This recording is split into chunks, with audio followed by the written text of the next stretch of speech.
I want to talk about the propaganda, the lies, the system. Guy did an excellent presentation on the system. Well, the system is built to feed itself. And it's built to promote those who fuel it and feed it. What's the truth? After all, the lie is very small. Everybody's at the tree in the Garden of Eden and listening to a serpent, a liar, a small creature, whisper in the ear against a massive, powerful, all-consuming truth. And you're giving attention to a lie, whether it's gossip, somebody mentioned something small about somebody else. Next thing you know, you forget all of the work and all of the years of someone's righteousness, and you listen to somebody say one negative thing and you give life to it. Because the system is betting on the fact that everybody is like Eve at the tree of knowledge of good and evil. You'll magnify the lie. LA Times, Washington Post, Fox News, CNN, MSNBC, Hollywood, movies. See, they are little ants. They are the liar with a big megaphone. They're making themselves appear bigger than they are. That's like there's more of them than there are. Most of the entire world of 8 billion people, 8.01 billion people on this planet as of 2025, are not debating what a man is. They are not debating whether or not men can marry men. Did you know that? That comes from the U.S. 340 million population. And by the way, that's not 340 million people in the U.S. You may be able to find about 50 to 60, maybe 70 million people that support LGBTQ, but are not LGBTQ, that will support gay marriage, but are not in gay marriage. The gay population in America is somewhere around 4.something%. Let's be generous.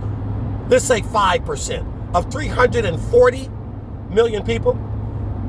You've got the minority of lies propagandizing and promoting and magnifying falsehood, making everybody thinks everybody's gay and everybody believes in gay marriage and everybody believes in abortion. Lies. Not true. Particularly when you look at the immigration population, which is the reason for the increase in the U.S. Well, 90% of them are absolutely against abortion. They're the ones that are having babies, which is why our population grew. Not because of blacks and whites. But you're buying into the lie because you listen to the lie. Eve at the tree. You have the powerful magnifying voice of God and his truth. But you let any little thing, a little fox spoils the vine, a little lie goes a long way because you magnify it. And yet a little righteousness goes further. Sodom and Gomorrah would have been saved had there been just 5 righteous. God just talked about it. You realize what one righteous man, what one powerful warrior can do? Saul killed 1,000, David killed 10,000. You know what one great man can do? 300 against 30, 60,000.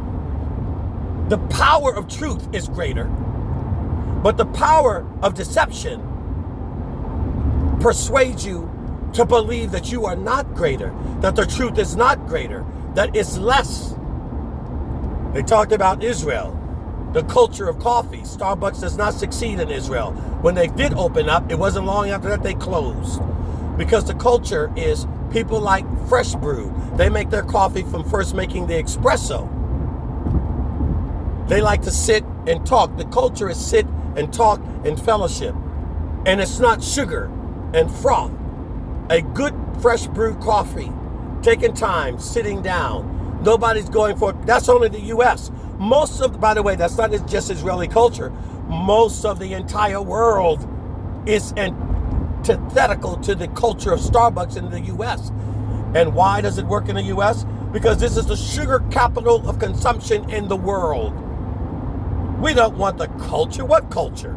People in this country come from culture, but they're not culture.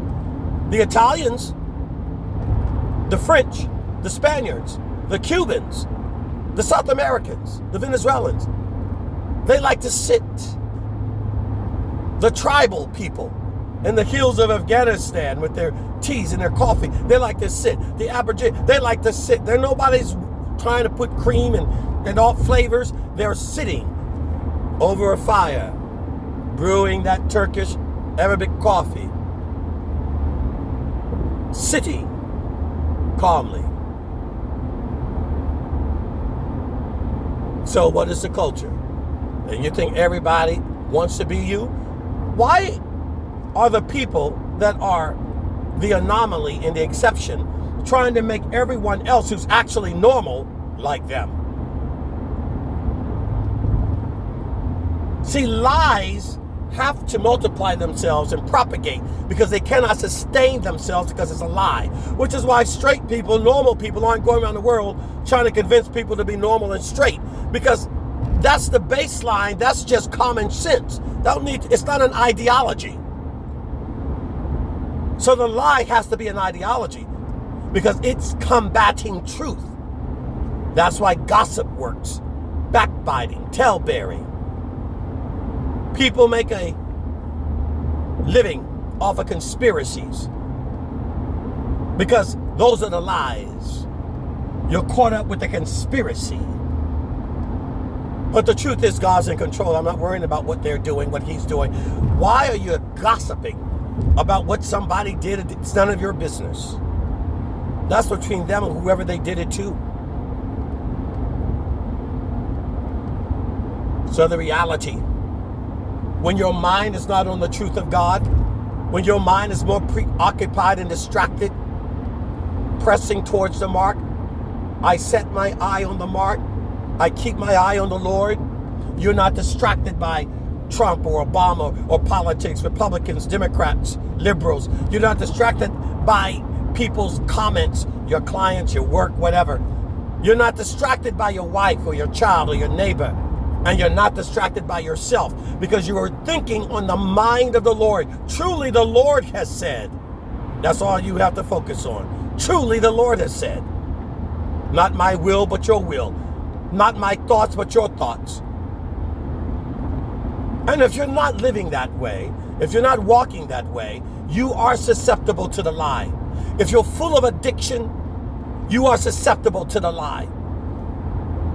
If you're talking and listening and having conversations with the wrong people, you are susceptible to the lie.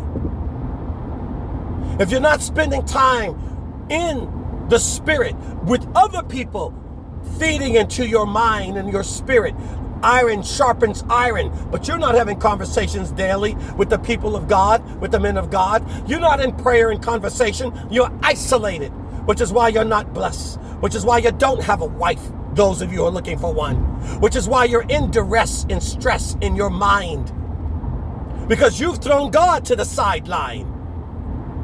You don't have fellowship with people that you could have fellowship with, conversation with. You're choosing that isolation, and then you wonder why. Because God doesn't come down from heaven and sit down and have coffee with you. He sends his servants, and he tells his servants, fellowship of the saints. It doesn't have to be in a crowd, but heck, you people don't even fellowship with one brother in the Lord. And you wonder why. You are condemned and you're damned by your own words. Jesus said it. By your own actions. Because you love the darkness. And what tells me that? What you do and how you live. How you give and how you act. How you talk and how you react to correction, to rebuke, and to the word. Wake up and repent.